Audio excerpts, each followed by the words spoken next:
Suzanne says, I don't know why, I don't know that I've awoken, so to speak, but my friends comment that they wish they had my positivity.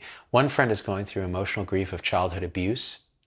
Another is still grieving the loss of her husband after a 40-year marriage. And another doesn't want to try a simple intervention to reduce her feeling of being tired all the time. Other than being positive and offering support, how can I present the opportunity to awaken? Depression is a difficult state to help someone see so they can get to the other side. Well, Suzanne, first of all, your desire to help is so beautiful. It's an expression of love, right? And what I can say here is only my own experience with this.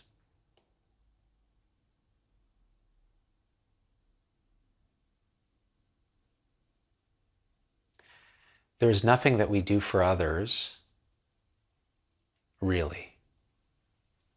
We can't make anyone see anything, and that's another aspect of our ego's desire to control at the deepest level. Even when we think our ego is relaxed, even when we think we're awake, which, by the way, you can't know if you're awake.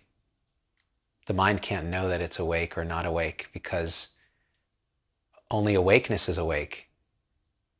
The person, the identity, never wakes up because it's not real. So all this, when we talk about awakening, it's really just a placeholder. It's symbols. There's no awakening. There's just this. So what does a human form and pattern do when they detect this kind of suffering and delusion in other apparent humans? Assuming they're even right. Because you can't know what that experience is. It's all through consensus reality. It's all through words. There's an energetic transmission. That's what I was talking about earlier with patients. You're feeling energetically. And some of that's cues like body language, but there's a palpable energy signature, because all of this is energy, that with discernment and some practice, actually, you can often really begin to get attuned to. And after awakening, after the first sort of shift of seeing reality as it is, this can become very obvious. It can almost be overwhelming because you're feeling everybody's energy and their emotional states and so on. So what can you do with these friends? Be present with them unconditionally and hold space for how they express. That's step one, is just be there fully with no judgment. Listen with your entire being to what they're telling you. And this often requires being there with them, but you can do it in all kinds of ways remotely. And then just reflect back what you might see. That's all. And this is what I'm just speaking from my own experience. I have no idea the answer to this beyond what I find myself doing these days. That witnessing is, with unconditional love and acceptance, is what many people really are looking for, and they don't even know it. They want answers, they want this, but really what they want is they want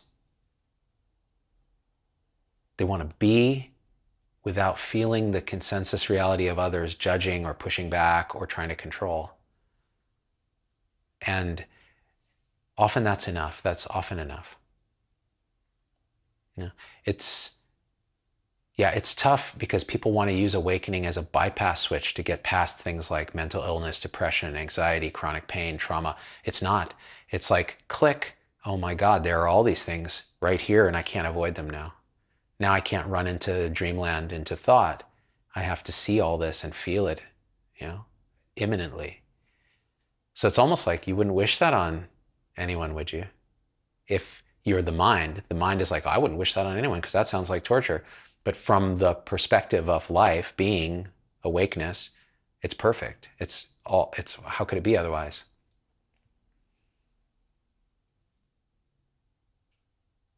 This was a problem here when I started this thing, is I would have these insights and then I would want to tell everyone and teach everyone and fix everyone.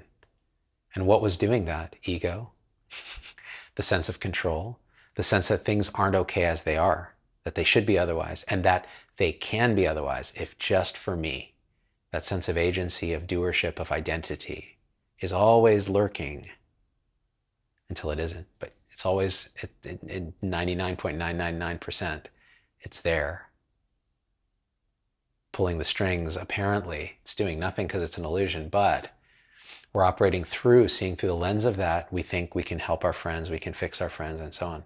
When all that's needed is nothing. Life is perfect, meaning life is living itself. So how do you do that knowingly? You're right there with them, in that flow pocket, feeling that energy and there for them, unconditionally.